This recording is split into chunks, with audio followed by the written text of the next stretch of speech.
Hello, you're watching Faith by Flight. My name is Cole. Welcome to the last video in our primary videos. So today we're going to go over instruments, formation flying, and selection. Yes, I did select. I am primary complete, but we will get to that at the very end here. So instruments, starting off, there's our cockpit panel for the T6 in the top right. That's what you're going to be referencing throughout this entire phase of training. So get familiar with it, learn how to use the FMS and all that stuff once you get to that block. So keys to success, really, there's only one key, and that's to study. So study your procedures.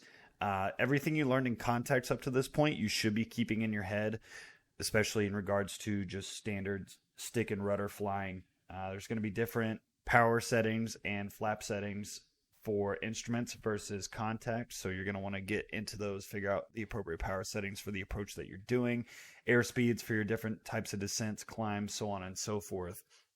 And then after you get done learning all your procedures, go into the 3710, learn all the stuff there is in regards to instruments and try to get it as verbatim as possible. If you go into your check ride and you're able to knock out all the 3710 information verbatim, that is easy 4s and 5s all day. So if you can do that, that's amazing. And plus, everything in 3710 is going to carry on throughout your Navy career. All the stuff in the NATOPS for the T6 will not, unless you literally fly T6s for your entire career.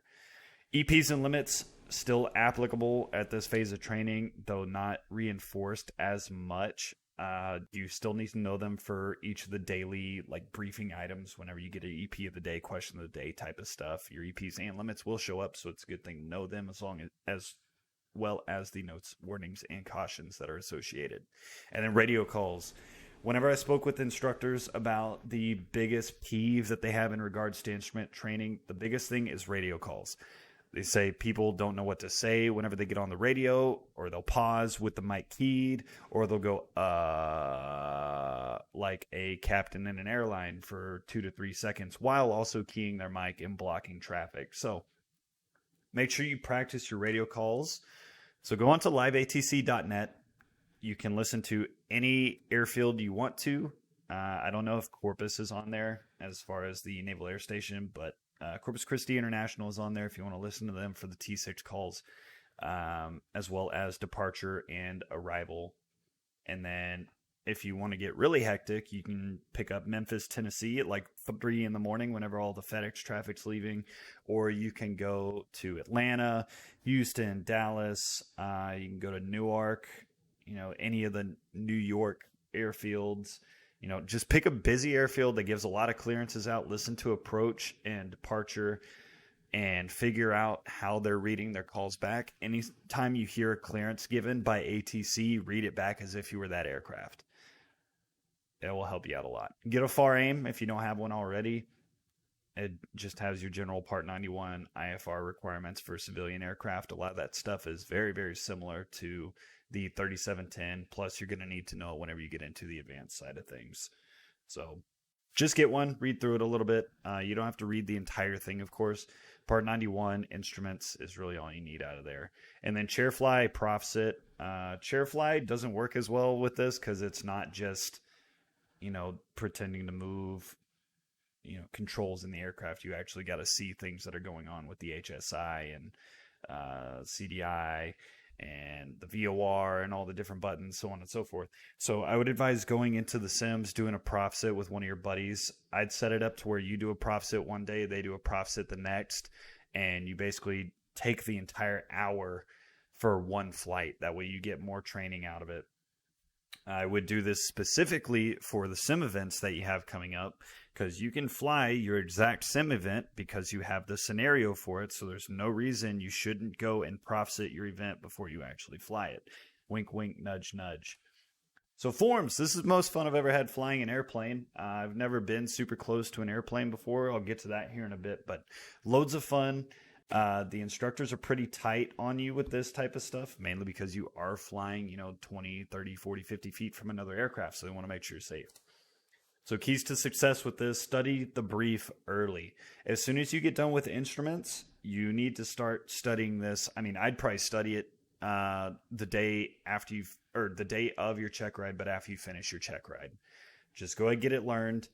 That way, whenever you get to it, life will be a lot easier. Coordinate with your forms partner, figure out who it is early, and then start going through your hand signals and calls right off the bat. Because our instructors that we had for forms, they were very meticulous about the ordering of the calls and how we did the signs with the proper cadence and everything. So go get those things practiced up early.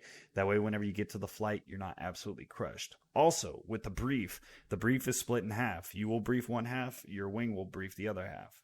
So I would advise setting it up where the first day you do the first half or the second half, and then the second day, the next flight you go on, you switch. So if you do the first half on the first day, you do the second half on the second day, or vice versa. So do that. That way you get the entire brief done in 2 days.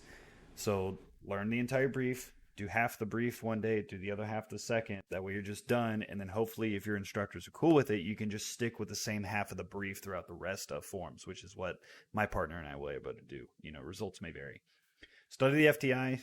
Checkpoints are a huge necessity on this. So checkpoints in regards to the placement of certain components of the airplane, on bearing lines and such.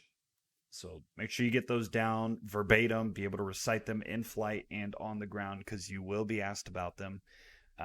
Know the speeds, climbing out, leveling off, all the procedures for your turns, all your cross under, your lead change, all that stuff needs to be really, really tight. And then just don't be afraid of being too close to the other aircraft. Make sure you're on your closeness line, of course. Don't get inside of that. But, there's this constant urge to want to be further and further away from the aircraft. Don't get into that mentality. Try to get as close as you can while being comfortable, or as comfortable as you can be. Form starting out is not going to be comfortable at all. So, it's one of those things you just got to get used to. So selection, the thing everybody wants to talk about, right? So in the top right here, these are the different pipelines and how you get to them. So IFS API should be complete before you get to primary, obviously. And then after you complete primary is when you get to select. No earlier and no later than that. So the different things you can select here are based on your NSS. Your NSS is your Navy Standard score. So the Marines have an academic and a flight score. The Navy just uses the flight score for the most part. Weights are different for each syllabus. So contacts, instruments, nav, forms, all going to have different percentage weights on them. But there's a nice quote going around is that your first 12 flights are going to make primary. So that is your 4100 and 4200 block in contacts, your 4100 in instruments, and your 4100 in forms. Those flights are going to basically determine if you get closer to an 80 or closer to a 20. The NSS is based on performance of the previous 20 people, or 200 people rather. So those of you that'll be coming in like this next year and a half or so may have to work a bit harder to get those higher scores. There were quite a few people, not just in my week, but weeks prior, that had people scoring mid to upper 70s. So you're going to have to work a little bit harder to get just to that 70 range. The range is from 20 to 80. So get as close to 80 as possible, if not 80. And then the pipelines, you got Strike, which is fighters and jets. So for Navy, that's F-18, Echoes and Foxtrots, the F-35, and the Growler. You need a 50 plus NSS to get there. As of recent, people that got fighters had a 70 and above only. There weren't any people really with 60s, even like 68, 69 that got them. So try to hit that 70 mark if you can. Rotor, pretty much you either want rotor or you get selected for rotor. That tends to be how it goes. Maritime, you have to be in the median range and want it in order to go that way. That's going to be in the PA Poseidon. And then TACAMO, which is very rarely talked about, E6 based out of Oklahoma. And same thing as a P8. Do well and you'll get it. And then tilt rotor, not allowed to select it until February of 2021. That's when they're going to start picking up all their people out of primary for it. And that would have been one of my selection items if I was able to put it down. But that's actually a super sick gig. It's going to replace the C2. It's going to be awesome. So my scores. Everything's in a ratio format, so it really won't make any sense, but I'll give kind of a breakdown as far as averages as we go along. So contacts, I got a 1.364. The average for contacts is about a 1.18 to a 1.24. Instruments, I got a 1.249. Average there is around like a 1.18 to a 1.2.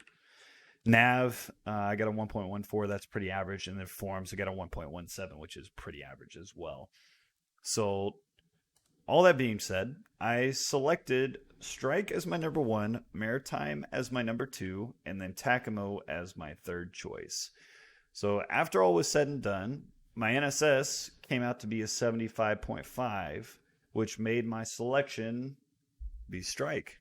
I'll be flying T-45s here pretty soon, hopefully, in NAS Kingsville.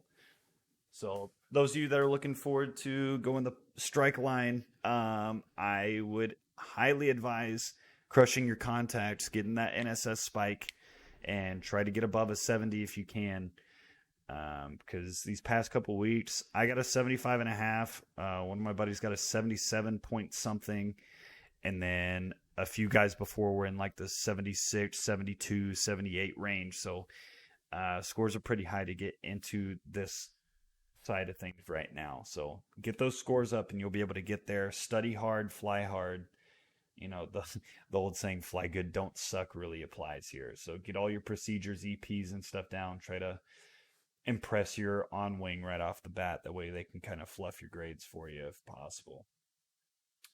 So yeah, that is really it. The only thing I have left before going to the T-45 is CFIT training, which is all the G training. So I'm going to get my G on here in a couple weeks, and that's going to be a load of fun.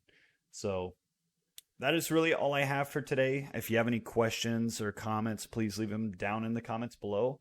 I'm going to be putting the Discord server down in the description along with my Patreon link.